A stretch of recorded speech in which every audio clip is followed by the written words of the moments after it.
Sorry, నాది ఈరోజు రేపు ఆడుకోవడానికి రాదు. ఎందుకు? మాది రేపు రంజాన్ ఉంది, అందుకు ఈరోజు మాది అబు ఇంకా అమ్మీతో కలిపి నమాజ్కి వెళ్తుంది. హ్యాపీ రంజాన్. మంది ఎల్లుండి ఆడుకుందాం. Bye bye. అసలు రంజాన్ ఎందుకు చేసుకుంటారు? అసలు ముస్లిమ్స్ అందరి నెలంతా ఎందుకు ఉపవాసం ఉంటారు? అసలు ఖురాన్ ఎందుకు చదువుకుంటారు? ఇవన్నీ మనకు ఎవరు చెప్తారు? మన అక్కని కదా, పదండి వెళ్ళి అడిగారు. అక్క, ఏం కావాలి? రంజాన్ గురించి చెప్పవా నాకు, మన ఆడియన్స్కి? సరే చూసండి. Shall we begin? మనం బిగిన్ చేసే ముందు చాలా మంది లైక్ చేయట్లేదు, షేర్ చేయట్లేదు, కమెంట్ చేయట్లేదు, ముఖ్యంగా సబ్స్క్రైబ్ కూడా చేయట్లేదు. యూట్యూబ్ ఇప్పుడే చూశాను, సో ముందర చేశాను, తర్వాత వీడియో చూడండి.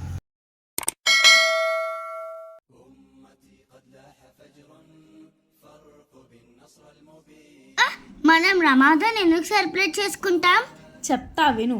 610 BC అనగా బిఫోర్ కామన్ ఎరాలోని అల్లా దగ్గర నుంచి వచ్చిన Angel Gabriel Muslims holy book అయిన ఖురాన్ని అల్లా సేవకులు అయిన ప్రాఫెట్ మొహమ్మద్కి వివరిస్తారు. అలా ఖురాన్ రివీల్ అయినందుకు గాను రంజాన్ని సెలబ్రేట్ చేసుకుంటారు. అక్క, అసలు ఈ ముస్లిమ్స్ ఈ నెలంతా ఎందుకు ఉపవాసం ఉంటారు? దీని వెనకాలన్న సైంటిఫిక్ రీజన్ మరియు డివోషనల్ రీజన్ రెండూ చెప్తాను. ఖురాన్ అనేది ఎంతో పవిత్రమైన గ్రంథం ముస్లింలకు. అది ఈ నెల రివీల్ అయిందని వారు నమ్ముతారు. అందుకే ఈ నెలను అత్యంత పవిత్రంగా భావిస్తారు. పొద్దున పూట ఆహారం తీసుకొని మళ్ళీ సాయంత్రం పూట నమాజ్ చేశాకే ఆహారం తీసుకుంటారు. పొద్దున పూట తీసుకునే ఆహారాన్ని సెహరీ అని, సాయంత్రం పూట తీసుకునే ఆహారాన్ని ఇఫ్తార్ అని పిలుస్తారు. సాయంత్రం పూట ఖర్జూరంతో ఈ దీక్షను వీడుస్తారు. తర్వాత పలు రకాల ఆహార పదార్థాలను కుటుంబంతో పంచుకొని తింటారు. సాంప్రదాయ వంటకమైన హలీంతో దీక్షని ఎండ్ చేస్తారు. ఎందుకంటే 13 hours దీక్ష తర్వాత బాడీలో ప్రోటీన్ అనేది చాలా తక్కువగా ఉంటుంది. హలీం ప్రోటీన్ ఫుడ్ కాబట్టి ఆ ప్రోటీన్ అంతా తిరిగి ఇచ్చి మనకి ఎనర్జీ ఇస్తుందని సైన్స్ చెప్తుంది. అలాగే 13 hours దీక్ష తర్వాత బాడీలో చెడు కొలెస్ట్రాల్ అంతా పోయి మంచి కొలెస్ట్రాల్ ఉండి పొట్ట క్లీన్ అవుతుందని కూడా సైన్స్ మనకి చెప్తుంది. ముస్లింల నమ్మకం ఏంటంటే 13 గంటల దీక్ష తర్వాత మనం బాడీ బలహీనతలను, చెడు వ్యసనాలు వదులుకోవచ్చని వారు నమ్ముతారు. అందుకే రంజాన్ నెలంతా కూడా వారు ఉపవాస దీక్ష చేస్తారు. అక్క, ఇందాక నేను రంజాన్ గురించి అడిగినప్పుడు నువ్వు ప్రాఫెట్ మొహమ్మద్ అని ఒక ఆయన పేరు చెప్పావు కదా, ఆయన ఏమైనా ముస్లిమ్స్ రూల్స్ చెప్పారా? ఆయన ఎవరు అసలు? ఆయనకి ఏమైనా ఫాలోవర్స్ ఉన్నారా? ప్రాఫెట్ మొహమ్మద్ అనబడే వ్యక్తి అల్లాకి ప్రియమైన భక్తుడు. Muslims Angel Gabriel holy book అయిన ఖురాన్ని ప్రాఫెట్ మొహమ్మద్కే వివరించారు అని నమ్ముతారు.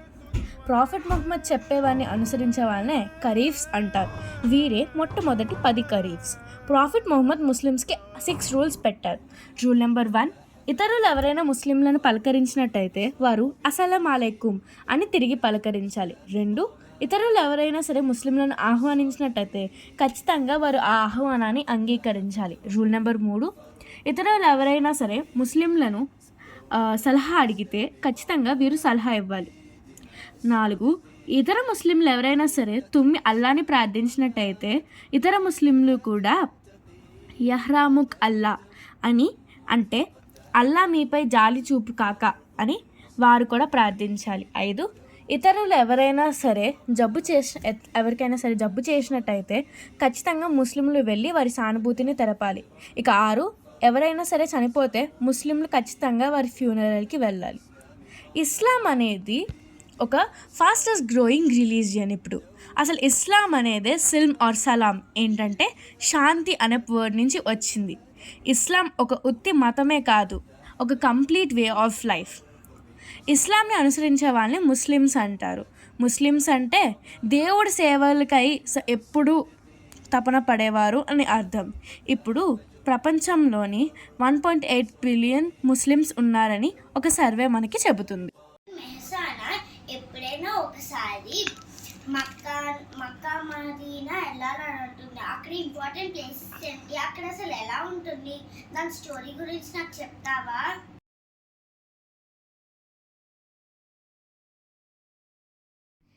మక్కా మరియు మదీనా అనేవి ముస్లిమ్స్కి చాలా సాక్రెడ్ ప్లేసెస్. అక్కడ ఇంపార్టెంట్ ప్లేసెస్ జంజమ్ వెల్, కిస్వా మరియు అల్ హరామ్ మసీద్. ఈ మసీదే ప్రపంచంలో అన్నిటికన్నా పెద్ద మసీద్. మక్కాలో ఒక ఫేమస్ ప్లేస్ అయిన జంజమ్ బావి గురించి ముస్లిమ్స్ దగ్గర అయితే ఒక ఫేమస్ కథ ఉంది.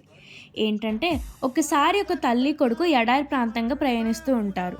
అప్పుడు ఆ కొడుకు అమ్మ నాకు దాహం వేస్తుంది అని అంటాడు.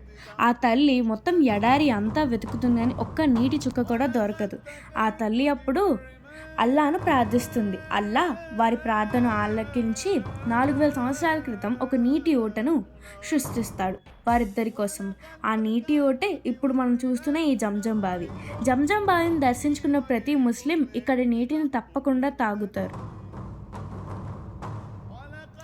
కిస్వాని దర్శించుకున్న ప్రతి ముస్లిం ఏమనుకుంటారంటే మక్కాకి వెళ్ళొచ్చాక ఒకవేళ వారు చనిపోతే వారు స్వర్గానికి వెళ్తారని, అల్లాని దర్శించుకుంటారని ముస్లింలు నమ్ముతారు.